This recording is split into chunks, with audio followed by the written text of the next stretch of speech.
A good keyboard can really make a difference in your typing experience, and I had my eye on the Aula F99 for a while. Normally this keyboard sells for around 7 to 8,000 rupees, which is not cheap, but during the Prime Day sale, I managed to grab it for just 4800 rupees, which is a total steal. I have been using it for about a week now, so let's find out if it's worth the price.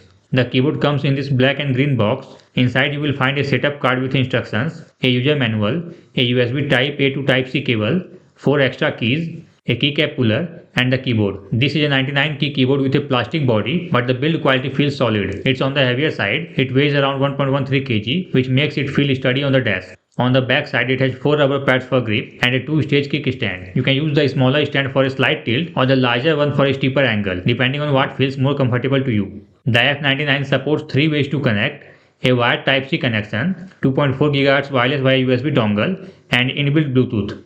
The Aula F99 uses a compact 99 key layout with RGB lighting, so it's taking me a bit of time to get used to this smaller layout. For example, I often click the up arrow instead of the right shift key. All the switches are hot swappable, and it supports both 3-pin and 5-pin switches. That's a big plus if you like customizing your keyboard. It has a huge 8000 mAh battery, which is impressive. With the RGB lights off, you can get up to 400 hours of use, and with the lights on, battery life drops to around 50 hours, which is still very good. Here is something important to keep in mind. Even though they call it RGB backlighting, it's not true backlight. That means the key letters don't light up. So if you are typing in a dark room, it might be hard to see the keys. The Aula F99 comes in a few switch options like Nimbus, Graywood, and Reaper, and I have the Graywood version. The clicky sound is satisfying and it feels great while typing.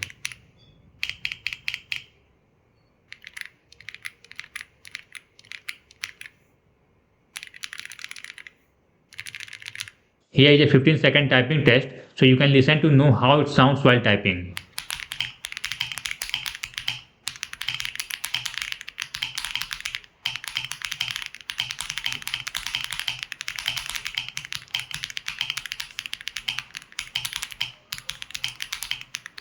Overall, typing on this keyboard feels great, but there are two things that I didn't like. The first one is no proper backlighting, which can be a problem in low light environments, especially if you don't know touch typing. The second is no dedicated power switch. If you're using it wirelessly and want to turn it off, you have to switch it to the wired mode. And doing this multiple times a day could damage the switch earlier than expected. And once this switch fails, connecting won't be possible. Overall, the Aula F99 is a solid keyboard that performs really well in almost every area, but I would not recommend purchasing this keyboard at its regular price. If you are interested, it's better to wait for the sale, so you can get it around 5 to 6,000 rupees with card offers and discounts. I hope you found this video helpful. Thanks for watching.